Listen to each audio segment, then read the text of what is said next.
So there is talk of having 2 WWE pay-per-views a month once the brand extension, the brand split, begins in the middle of July. They're going to do this supposedly with the exception of the major pay-per-views like SummerSlam, Royal Rumble, and WrestleMania. Those, of course, will all just remain as one pay-per-view a month with everybody merging together for it. I am not a fan of this, at least not how I'm understanding it right now. I didn't like the brand extension last time it happened years ago, but I'm excited for the brand split this time because I feel like there's a better depth and roster and all the and a majority of the characters and the superstars are fresh, and also the fact that SmackDown will be live. All that adds up to where I'm excited about splitting this roster up. But, however, I don't need to see a Raw pay-per-view and a SmackDown pay-per-view all in one month. That's just too much. Keep it as one pay-per-view a month with a combination of the rosters and top stories and matches being settled in that show. Yes, there will probably be other characters, stories, and matches that you'd like to have on the pay-per-view that won't make it on there for time restraints. So, how about this? Use them on Raw and SmackDown respectively. Make these fresh matchups. Make these culminations of feud. Maybe even a title switch, dare I say. Let them happen on Raw and the live SmackDown rather than Raw and SmackDown being heavy regurgitation of match after match after match that we've seen over and over and over. I agree with something I saw Jim Ross blog about.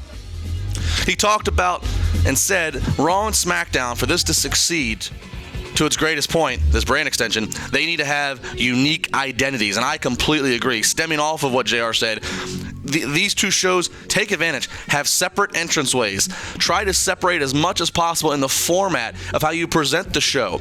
If one show constantly has the talking at the start of the show, a talking segment, which commonly Raw has that, especially when it has 3 hours to fill, then make sure SmackDown always starts with a match. Push that promo and talking segment to later.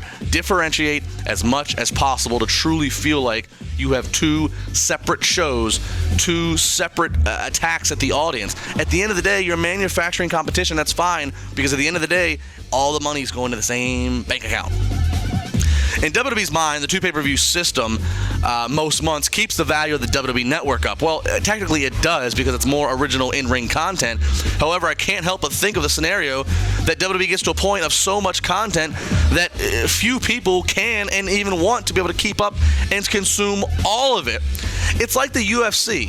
The UFC started hitting a ratings viewership height and just height of cultural popularity high, around 2008, 2009, and the acceleration of their pay-per-views and then the specials they would have on cable TV, it just went overboard. And the difference is WWE isn't at a high of viewership. They have found a way to maximize their revenue streams with the fans who are watching, but it's not like they have the most fans ever in the history watching the product right now.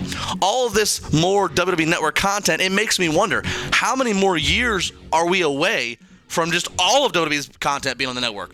When do they just say, we're all done with USA and cable TV, everything's on the network? I mean, in theory, it could definitely be headed that way and potentially could work. I mean, things like Netflix have a series you can only watch there, and they do just fine. So WWE, with its target audience, it might get to a point where everything is WWE Network-centric, and it's just scary to think about right now. It's scary to think about that while they still have cable to deal with, that we're going to have 2 3-hour pay-per-views a month, a 3-hour Raw each week, a 2-hour SmackDown each week, a 1 hour of NXT each week, a lot of opportunity for talent to be featured, and maybe it surprises me. Maybe I'm wrong. Maybe this is the greatest thing WWE has ever done.